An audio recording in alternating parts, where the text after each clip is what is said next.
La mer et les mers, parce qu'il y en a trois qui l'entourent. Mais il y a pas mal de montagnes. Là, on va aller voyager dans la forêt de Mizaro, qui est traversée par le GR20. Les randonneurs doivent le connaître assez bien, c'est un des plus durs d'Europe, 172 km. Par moment, il est très haut, avec des passages en sécurité. On va aller se promener dans cette forêt de Mizaro, le poumon de la Corse. Cette forêt est magnifique.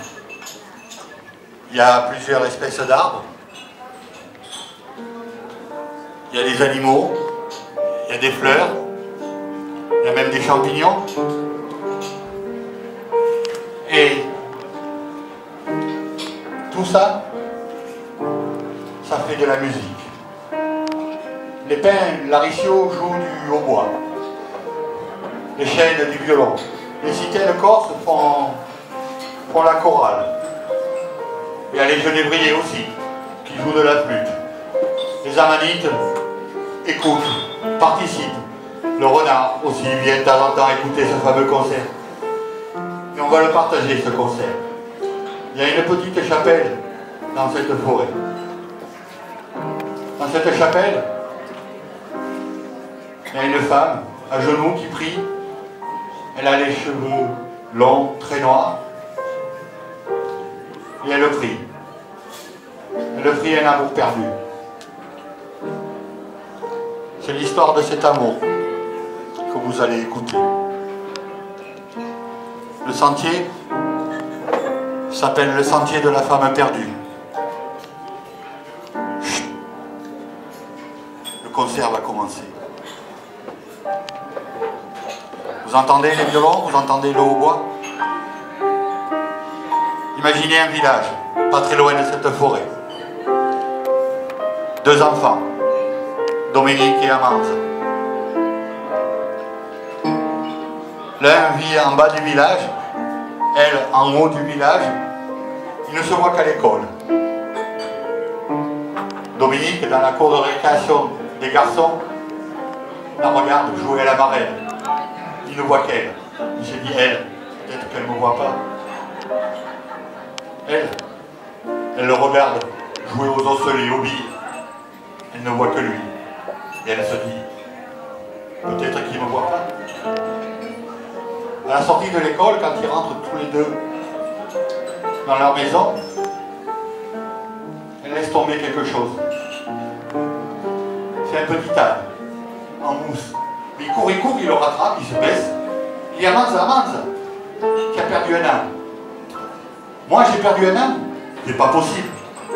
Non, tu me l'as volé. Toi et ta famille, vous êtes des voleurs. Tu me l'as volé. Non, je te promets. Tu l'as perdu, je l'ai ramassé, et je te l'amène pour pas qu'on te le vole.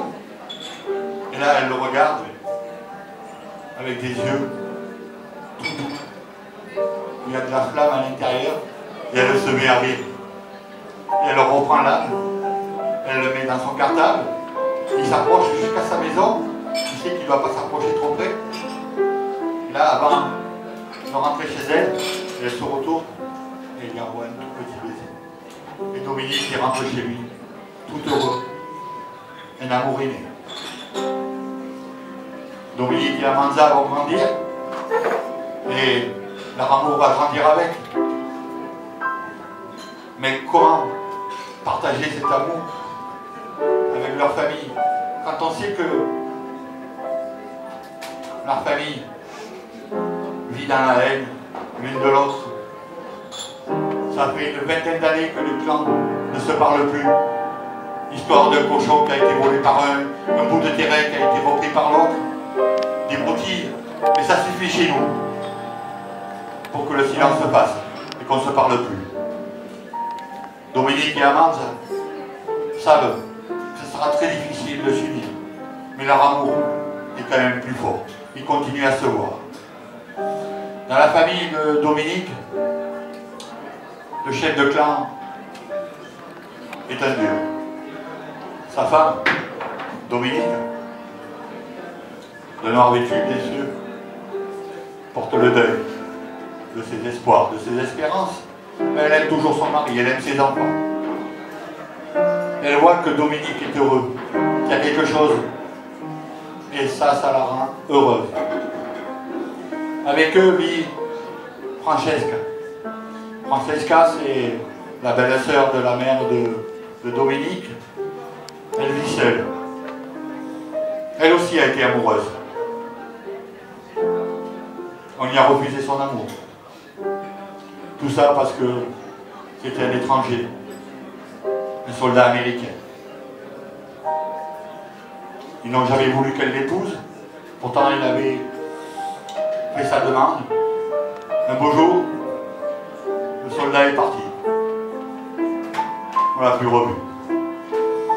Et Francesca n'a pas envie que Dominique vive ce malheur. Chez Amanza, c'est pareil, chef de clan très dur. La mère, comme toutes les mères corses, aime ses enfants, vit cette dureté, mais elle est habituée. Amanza, elle ne pense qu'à Dominique. Et là, il y a Terra, son parrain, le frère de sa mère. Lui, il aurait pu partir sur le continent, faire une grande carrière. Il n'a jamais fait.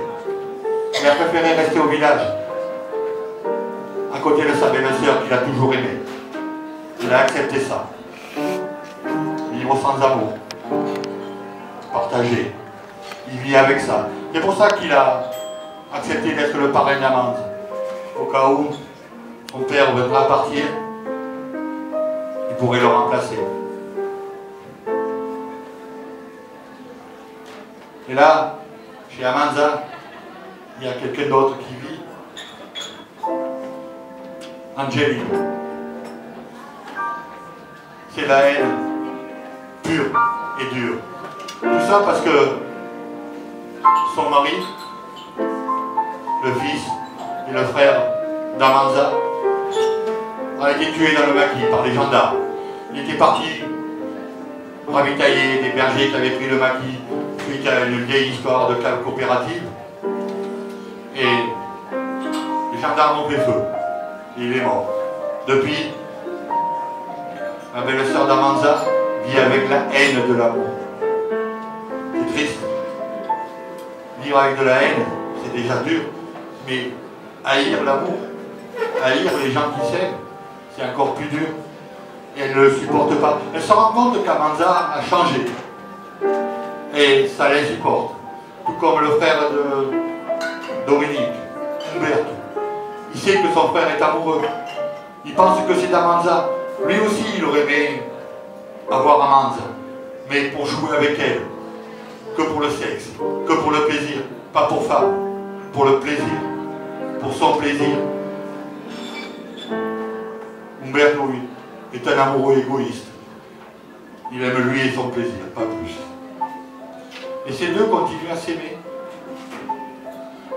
Et un soir, avant de rentrer dans leur maison, ils sont allés dans la forêt de Padoue. Il y avait la citerne qui chantait. Là aussi, il y a une petite cabane.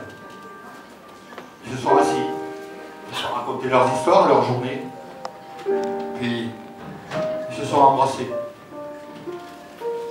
Tout doucement d'abord. Fortement après. Leurs corps, pour la première fois, se sont mélangés. Ils ont connu la joie, l'extase, l'ivresse. Pas besoin d'alcool pour ça. L'amour suffit. À la fin de leurs ébats, ils se sont regardés, ils se sont caressés, ils se sont touchés. Ils étaient heureux. Mais qu'est-ce qu'on va faire tous les deux maintenant? On ne peut pas aller chez nous dire on veut se marier. Dominique a dit si je vais demander ta mère, on va me tuer. Amanza a dit mais moi si on sait que je t'aime, on va m'envoyer au couvent. Il faut faire quelque chose. Et là Dominique dit il y a deux personnes qui nous aiment quand même. Il y a Teramo et Francesca. On va leur parler. On va leur raconter qu'on s'aime. Et ils l'ont fait. Ils ont discuté. Teramo a dit à Amanza, d'accord, je vais t'aider.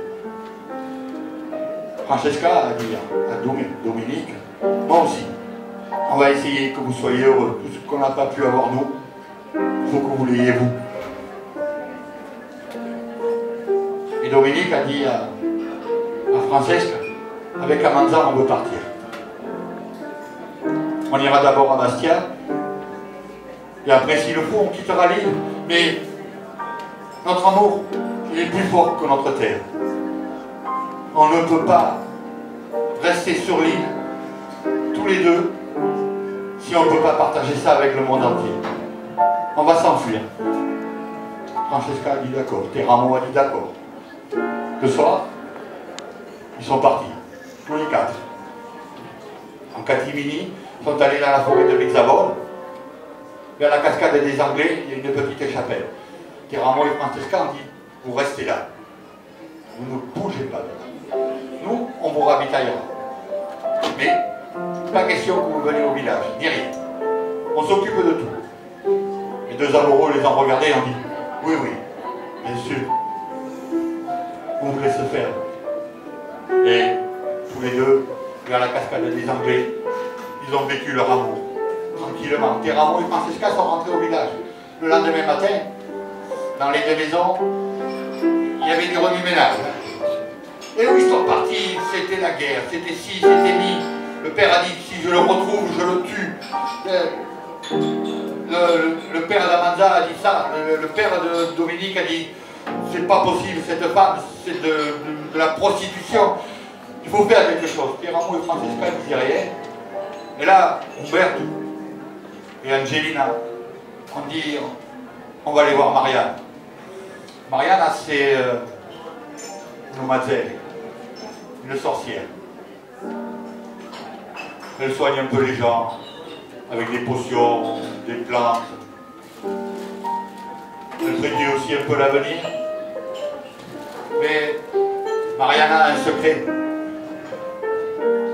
Elle est vieille, mais jeune. Elle boit des potions pour rester vieille. Parce qu'elle aussi, c'est compliqué, je le sais, elle aime Dominique. Et elle veut redevenir jeune pour lui. Et qu'il soit parti avec Amanza, ça la gêne. Les deux commencent à... Umberto et Angelina disent, il faut faire quelque chose. Allez, oh, basta, stop. Si vous continuez à parler tous les deux en même temps, je vous transforme en cochon. Calme plat. Donc, ce qu'il me faut, Umberto, tu m'amèneras le couteau de ton frère. Angelina, une bague d'Amanza. Vous venez me voir. Et dites à vos parents que je m'occupe de l'affaire. Tout va aller pour le mieux. Les deux sont rentrés chez eux, ils ont expliqué que la Mazzerie allait s'occuper et prendre les choses en main.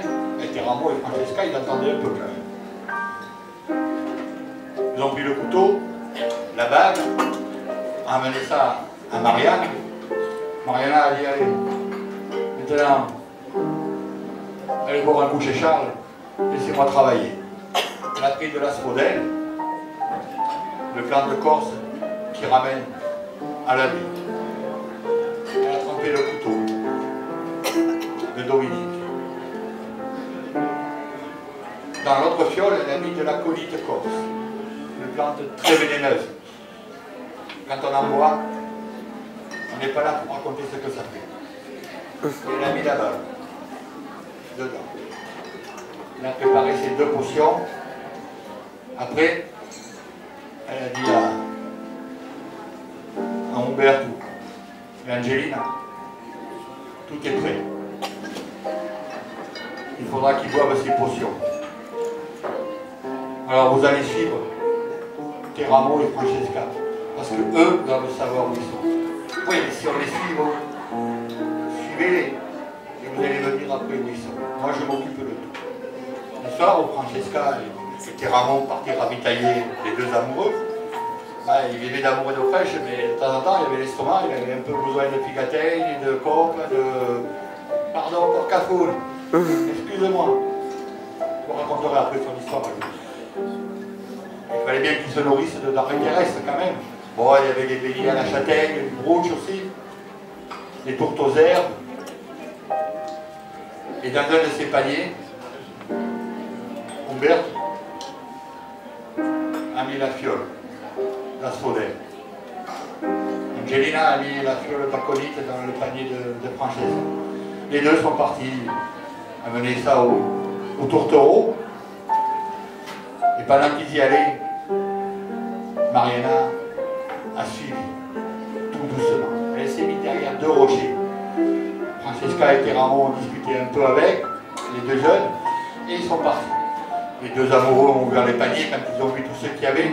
Ils ont vu les deux fioles. Ah, mais ils nous ont mis aussi, pour nous, du vin, un petit nectar. C'est vrai, ils sont sympathiques tous les deux. Mariana a payé le tout. Parce que pour que son sortilège réussisse, il fallait qu'elle-même boive en même temps que Dominique boive la fiole d'Asphodèle. Parce que sinon, ça pose problème. Dominique a débouché sa fiole, il a débouché celle d'Amanda. Ils ont senti, elles avaient deux parfums différents. Ça sentait bon, mais... Et Dominique a dit, Amanda, on partage tout dans la vie. Les bons comme les mauvais moments, on va partager les deux fioles. Amanda, à son amour, a dit oui. Et ils ont mélangé les deux fioles. L'aconite et la sodère. Ça, Mariana ne l'a point vu. Et avant de boire, Dominique a dit à Amanda, allez, on va trinquer et on va boire tous les deux ensemble. Amanda a dit non. Ça me corse. Toi, mon amour, bois en premier. Je veux voir d'abord la joie sur ton visage. Après, je bois. Dominique, tout doucement, a mené la fiole à ses lèvres. Mariana, derrière son rocher, a fait la même chose. Mais elle ne savait pas le mélange. Et là, quand les premières gouttes sont descendues dans le gorge de Dominique, quelque chose d'effroyable s'est produit. Une fumée très noire. Un bruit énorme. Et après, plus rien. Un tas de cendres par terre. Derrière le rocher, Mariana a fait la même chose. Un tas de cendres par terre. Il n'y avait plus rien. Le mélange des deux a fait disparaître Dominique, Léa et la Mazelle. Amanda cherchait son Dominique. Allez, où tu es? Dove, viens voir, où tu es? Il n'y avait que ce tas de cendres. Le soir, quand Francesca et Teramo sont arrivés, ils l'ont vu, à genoux devant ce tas de cendres. Qu'est-ce qui t'arrive, Amanda? Elle leur raconta l'histoire, montra les deux fioles. Teramo a tout compris. Il sait d'où ça venait. Il a dit à Francesca, on a été pillés. Ils ont tué Dominique. Amanda a dit non, ils l'ont pas tué. Si, ils l'ont tué. Mais on va te venger. On va faire quelque chose. Amanda a dit, d'être vengée, ça ne me sert plus à rien. Me venger de quoi? Il n'est plus là. Et elle est partie sur ce sentier. Ce fameux sentier de la femme perdue. Elle erre toujours sur ce sentier. À la recherche de son amour perdu. Mais Francesca et Teramo, eux, on dit, ça ne peut pas rester comme ça. Retourner au village, Teramo a dit à Aubert, viens, à toi je ne te parle pas. Il lui a dit, viens avec moi. Teramo avec son fusil, elle a dit, tu viens. Danton, tu viens, sinon tu vas mourir de suite là. Umberto aime les filles, mais pas très courageux non plus, il a suivi. Ils sont allés à la cascade des Anglais. Teramo lui a montré le tas de cendres. Tu sais ce que c'est ça? Des cendres. Ils ont dû faire des grillades. Non, c'est ton frère. À cause de toi, Amanda l'a perdu. Et toi, tu n'as plus le droit de vivre non plus. Mets-toi à genoux. Il s'est mis à genoux à côté des tas de cendres. Et Teramo, il a mis 2 balles dans la tête. Il a versé le reste de la fiole sur lui. Il est parti aussi en sang. Teramo est retourné au village. Il est allé voir Francesca. Didier, on a peur.